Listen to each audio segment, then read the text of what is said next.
ये भगवती साहू हैं, प्रगतिशील सीमेंट मजदूर यूनियन के अध्यक्ष हैं, बलौदाबाजार जिले के जनपद पंचायत के सदस्य हैं।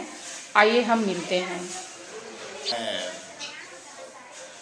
प्रगतिशील सीमेंट समिशन जो किसान मजदूरों के हितों के लिए एक संघर्षरत ईमानदार यूनियन है, इसके साथ ही बलौदाबाजार जिले में स्थापित होने वाले और पूर्व में स्थापित सीमेंट संयंत्रों में जो प्रभावित किसान हैं उनके बीच काम करता हूँ।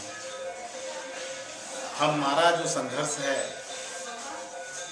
पिछले कुछ वर्षों से तीखा हुआ है, इसलिए कि जो दौर नई आर्थिक औद्योगिक नीति का चल रहा है, इस दौर में किसानों और मजदूरों पर जो हमला हुआ है पूंजीपतियों का,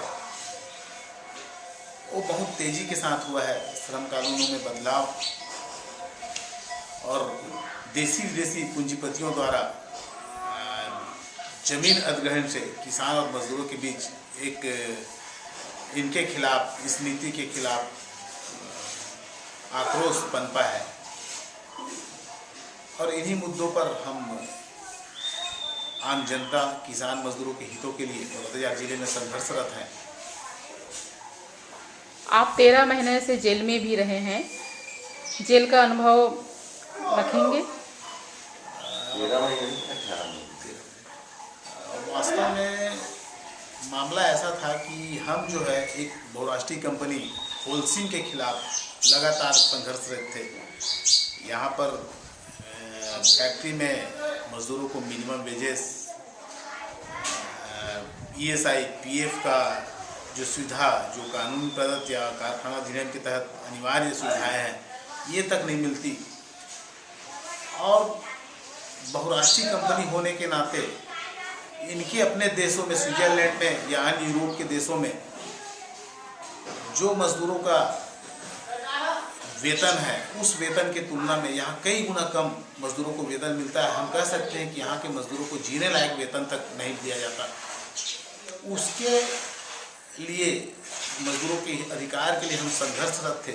इसके साथ साथ मैं निर्वाचित जनप्रतिनिधि हूँ और निर्वाचित जनप्रतिनिधि होते रहने के नाते किसानों के हित में संघर्षरत रहा हूँ। तो भद्रापाली एक पंचायत है मेरे जनपद क्षेत्र के, वहाँ की कुछ महत्वपूर्ण विस्तारी का जमीन जिस पर होलसिम के द्वारा जबरदस्ती कब्जा किया जा रहा था, और वह इतना महत्वपूर्ण जमीन है कि उसके कब्जा हो जाने के बाद उस गांव में 1 इंच विस्तारी का जमीन नहीं बचेगा। तो उसके लिए हम आंदोलन कर रहे थे और इससे कंपनी प्रबंधन बहुत हमारे खिलाफ उनका आक्रोश था और उसको भुनाने के लिए एक फर्जी केस हमारे खिलाफ दायर करवाया गया था। जो यहाँ पर आंदोलनरत किसान और मजदूर हैं जो लीडिंग करते हैं उनके खिलाफ, उस फर्जी केस के चलते मैं 13 महीना 19 दिन जेल में रहा। इस मामले पे बहुत शर्मनाक बातें रही कि यहाँ की स्थानीय अदालत से लेकर जो है हाई कोर्ट और सुप्रीम कोर्ट तक ने हमारी बातों को अनसुना किया और जनहित के मुद्दों को उठाने वालों पर जिस तरह से राज्य सरकार दमन कर रही है, उस तरह का परिस्थिति यहाँ पर है। मगर हम जानते हैं हमारे विचारधारा के लोग जो मजदूर और किसानों के हित की बात करते हैं, उनको लगातार प्रताड़ित किया जा रहा है पूरे प्रदेश में, और उसी राज्य शासन के दमन का एक हिस्सा हमारा रहा जो हमको इन्होंने जेल में डाल दिया था। जेल का कोई खास अनुभव? अब मैं जिस जगह पे था, बलौदाबाजार जेल में मुझे पूरे समय तक रखा गया था। मैं स्थानीय स्तर पे एक ईमानदार जनप्रतिनिधि के रूप में मेरा छवि है। इसके साथ ही एक प्रभावशाली भूमिका किसान मजदूरों के बीच में जनता के हितों के लिए रही है। तो यहाँ के लोग जो हैं, जो कर्मचारी, जेल के कर्मचारी से लेकर स्थानीय प्रशासनिक अधिकारी मेरे प्रति सहानुभूति रखते थे।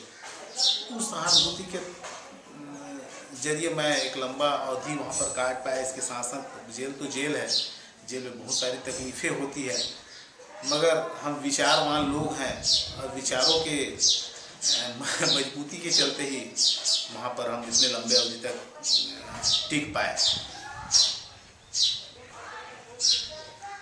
प्रगतिशील सीमेंट मजदूर यूनियन के गतिविधि में आपके जेल पर रहने से असर हुआ? बिल्कुल असर हुआ। हमारे लोग जो है, एक इनका षड्यंत्र था कि जो लीडर लोग हैं, जो लीडिंग करने वाले लोग हैं, उनको फंसा दे अगर किसी केस पे, तो संगठन टूट जाएगी, ये लोग बिखर जाएंगे और हमारा काम, चाहे ज़मीन लूटने का काम हो, चाहे मजदूरों का शोषण का काम हो, ये आसान हो जाएगा। ऐसा होलसेल प्रबंधन का एक सोच था।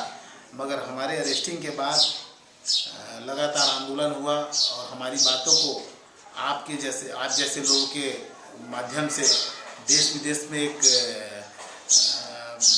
प्रसारित हुआ, जिसका लाभ हमको मिला।